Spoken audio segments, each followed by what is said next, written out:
어, 지금 하고 있는 거는, 급등주 매매법에서 내가 종목을 어떻게 선정을 할 거냐.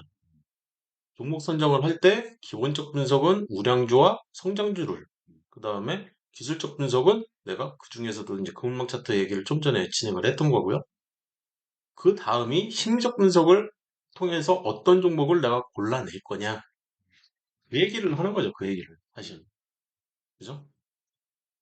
그래서 내가 OBV나 뭐 거래량이나 추세선이나 매물대나 뭐 이런 것들을 또 기관이나 외국인 이런 애들을 왜 이제 이 시점에서 봐야 되는지 그런 것들을 얘기를 하는 거고요. 항상 제일 중요한 거는 음, 돈 얘기죠, 돈 얘기. 어떻게 하면 돈 벌 수 있는 포인트를 공략을 잘 해가지고 짧은 시간 내에 최대한 돈을 많이 벌려고 하는 거기 때문에 그 포인트 공략을 할 때 일단 넘버 원은 장대 양봉이라는 거죠, 장대 양봉. 그래서 지금 잠깐 이제 시간 내서 보유하고 있는 종목들을 그냥 스캔만 막 이렇게 하지 말고 그냥 스캔만 하면 좀 전에 얘기했던 근망에서 그냥 얘는 탈락 그죠? 그냥 삼성물산은 장단봉이 없죠. 얘도 탈락이죠 바로. 그다음에 오스코텍도 보시면 이제 나왔죠. 그죠? 그러면 근망 차트에서 마음에 들어요. 그러면 오늘 날짜를 기준으로 해서 혹시 지난 6개월 정도? 그럼 하나, 둘, 셋, 넷, 다섯, 여섯이면 한 이 정도잖아요. 여기까지거든요. 이때까지의 지지선만 한번 생각을 해보면 지지선이 이렇게 나오는 거죠. 그리고 나서 이 지지선이 한 번 더 꺾였죠. 이렇게. 그죠? 여기서 조금 밀린 거는 어쩔 수 없지만 지지선이 이렇게 일단은 두 개가 최소한 나와 있는 상태고 그 상태에서 단기 지지선이 이렇게 형성이 되고 있는 거죠. 굉장히 그림은 되게 좋아요. 지금. 그죠? 이 지지선 면에서는. 그러면은 저항선 면에서는 최고가를 기준으로 해서 그냥 이렇게 그려주잖아요. 그죠? 그래서 얘가 나온 거죠, 지금. 그래서 얘를 찾아낸 거죠. 이 장대양봉처럼 생긴 애를. 그래서 이 장대양봉처럼 생긴 애가 진짜 장대양봉이냐? 종가가 10% 이상 되고 281%지만 평소 거래량 대비는 300%는 무조건 넘어 보인다. 그러면 장대양봉을 찾았어. 그러면 장대양봉이 얘잖아요, 얘. 이 앞에 있는 얘도 장대양봉일 가능성이 조금은 있지만, 그죠? 장대양봉일 가능성이 아니죠. 이 앞에가 평소거래량이 요거니까 15만 주? 15만 주 정도 되니까 45만 주면 한 300% 되긴 하죠. 예, 그리고 거기에 이제 4% 정도 되니까 오스코텍은 약간 부족하죠. 그죠? 5% 이상은 돼야 되니까.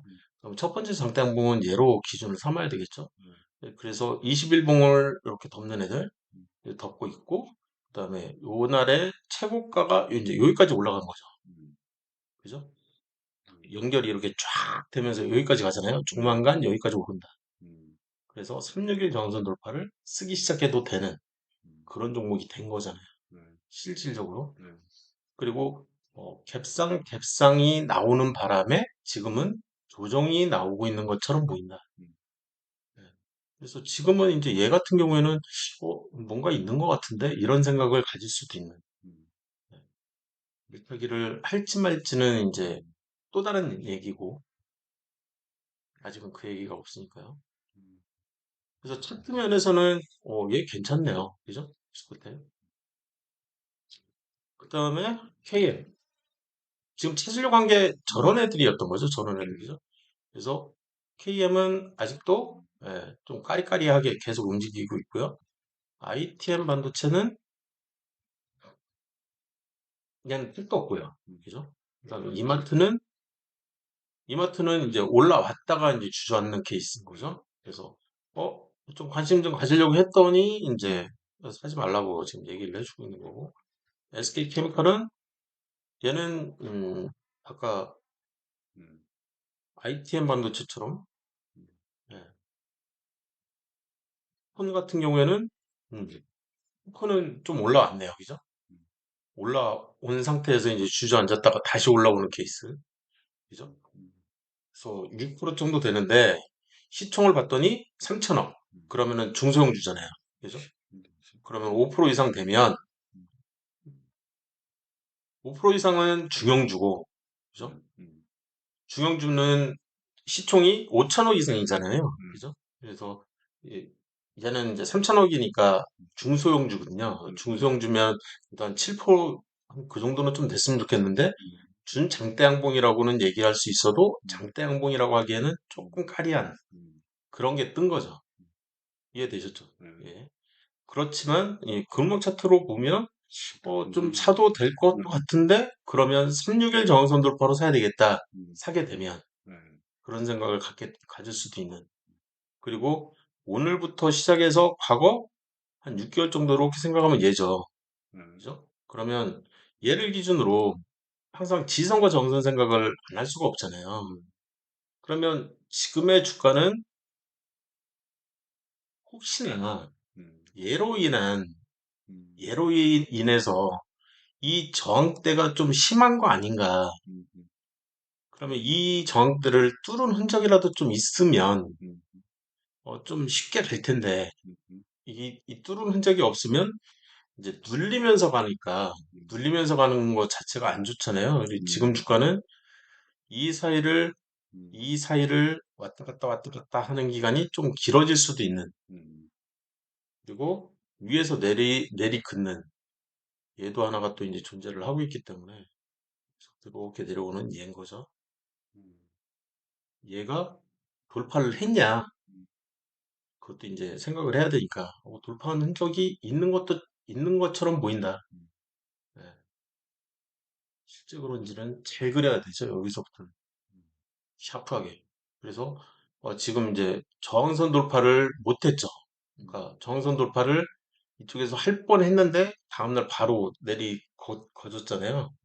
그러면 얘를 기준으로 그릴 수가 없어요. 얘를 기준으로 다시 그려야 되는 거지. 이해되셨죠? 그래서 지금은 돌파를 못한 케이스인 거죠, 얘가. 근데 그 전에 얘가 돌파가 되려면 그 전에 6개월짜리가 이제 11월부터 11월은 여기잖아요. 이게 1년이란 말이에요. 근데 여기서부터 중장기, 그 전거는 이미 이쪽에서 돌파를 했단 말이에요. 그죠? 그리고 얘만 돌파를 한 게 아니라 그 전 것도 돌파를 한 흔적이 있어 보이고, 그죠? 여기서부터 얘하고 이렇게 해가지고 쫙 걷더니 이날 돌파를 해서 지지를 하고 요 사이를 주가가 왔다 갔다 하는 흔적이 보이는 거죠. 그죠? 얘가 지지선 역할을 잘 했잖아요. 그래서 밀린 거죠, 그냥. 이 전체, 그러니까 이 종목으로 보면 원래는 여기에서 더 올라갈 수도 있었는데 뭔가 이제 글로벌 시세 뭐 이런 것들 때문에 외적인 요소로 이제 밀려버린 거예요. 어떻게 보면. 얘 자체적인 실적보다는. 그렇게 이제 해석을 할 수도 있는 거죠. 그래서 얘 같은 경우에는 이 장기 저항선이 무조건 돌파하지 않을까라는 이제 기대 심리가 있는 거죠. 그래서 왜 그런 기대 심리가 있을까? 그런 생각을 안 할 수가 없거든요. 그러면 그때 봐야 되는 건 항상 실적인 거죠. 얘가 흑자가 났었는데, 흑자 전환을 하고 지속 중이구나. 그러면 매출이나 영업이익은 전년 동기 대비, 어, 괜찮은 것 같은데, 이 정도면? 이런 생각을 안 할 수는 없는 거죠. 그래서, 사큐가, 또 3Q 적자에서 흑자 전환을 한 거고요.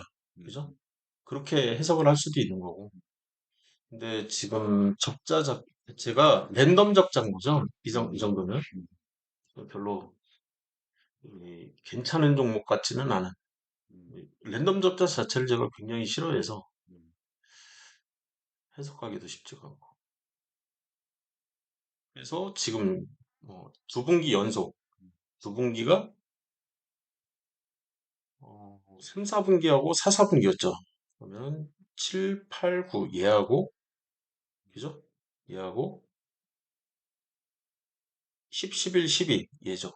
네, 이 2분기가 연속으로 적자가 나는 거죠. 지금. 네, 그래서 적자 난 거는 이때 적자가 났고 그게 뭐 그 실적이 이쯤 나와가지고 밀린 것처럼 느껴지고 그죠? 이건 실적 때문인가 보네요. 밀린 게. 그리고 나서 흑자 전환을 한 걸로 여기서부터 이제 다시 이제 반등을 했다라고 생각을 해도 될 것 같아요. 항상 실적하고 차트 계속 이렇게 비교해 가면서 보는 게 좋습니다. 지금부터는 이제.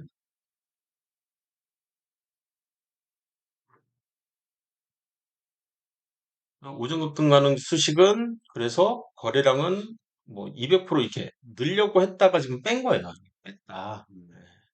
그리고 오봉은 지금 보면은 지난 오봉 평균 거래량, 그 다음에 고가도 신고가도 이제 오봉만, 그러니까 5일만 보겠다는 거죠. 이 두 개는 넣었다. 이 뒤에 보시면.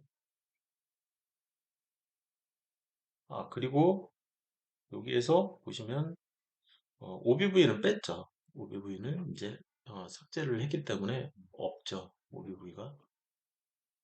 여기는 있는데 이거는 이제 업데이트를 해야 되겠네요. 음,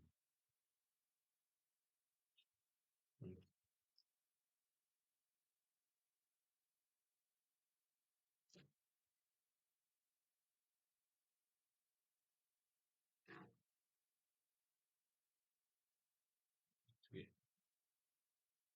이거 쓸 수 없는데? 예. 제가 이쪽만 봐가지고 음. OBV 삭제.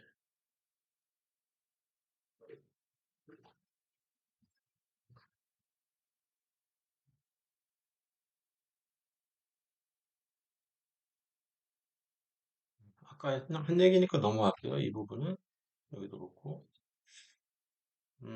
이 부분은 급등주에 대한 생각을 막 계속 하다가 보니까 종목이 너무 안 나와요. 음. 기존 수식 가지고는. 음. 그래서 S1 이렇게 보시면 스텝 안에서 알려드린 게 이쪽 저평가 매수 신호 얘인 거고 스텝 2는 하나 둘 셋 네 개 얘인 거고 스텝 3가 하나 둘 셋 이게 스텝 3였던 거거든요. 근데 이쪽에서도 너무 안 나오다 보니까 이제 새롭게 두 개를 더 만들어 놓은 거죠. 음. 그런데도 안 나와서 전비 등락을 보는 거거든요. 그래서 전비 등락에서 실제 오늘 이제 상한가 친 애들부터 음. 그러면서 밑에는 이제 실적 워낙 중요시하니까 음. 지금 두 분기 연속으로 적자가 났는데 뭐 급등한다고 해가지고 이 포스코 엠텍을 내가 살 거냐? 안 음. 산다는 얘기잖아요. 이런 식으로 이제 이 순서대로 이 S1부터 시작해가지고 전비 등락까지 이렇게 쭉 가는 거죠.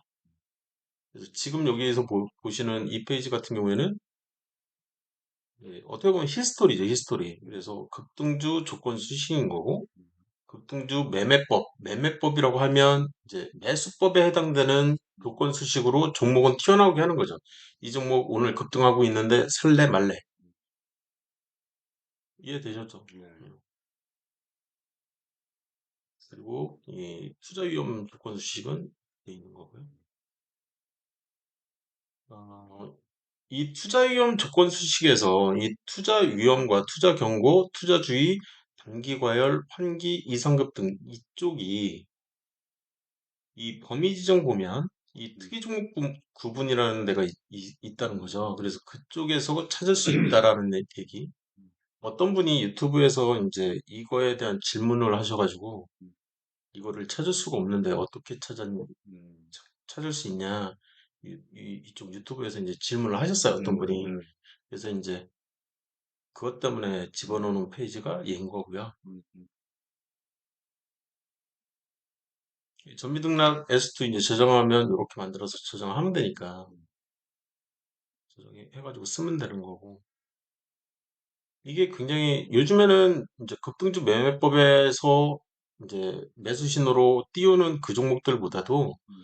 저는 그냥 얘를 그냥 보면서 스캔하는 게 음. 그래서 5%까지는 가능하면 보려고 노력을 하죠. 음. 현금이 있어. 내가 종목 발굴을 해야 돼. 그러면 여기서부터 그냥 스캔하면서 이 제일 위에서부터 하나씩 하나씩 이 포스코 DX는 지금 이쪽이 적자폭이 굉장히 크잖아요. 네. 그러면 연간 적자가 확실하다고요. 음. 볼 필요가 없는 거죠. 네. 이해되셨죠? 음. 지금 이 5분기 연속 흑자에 5년 연속 흑자를 보잖아요. 보는 게 네. 가장 기본적으로 보는 게. 음. 그래서 분기 여기서부터 여기까지만 흑자만 나도 음. 일단은 넘어가는데 아닌 거죠. 얘는 뭐 다 적자니까 뭐 볼 필요도 없는 거고. 그래서 이렇게 그냥 굉장히 빨리 넘어갈 수가 있는 거죠. 그럼 이제 관심사는 사실 이런 애들부터 이 휴비츠부터 관심을 내가 가질 수도 있는 거죠. 그죠? 저 빡빡 내차 아닐까? 아니 음.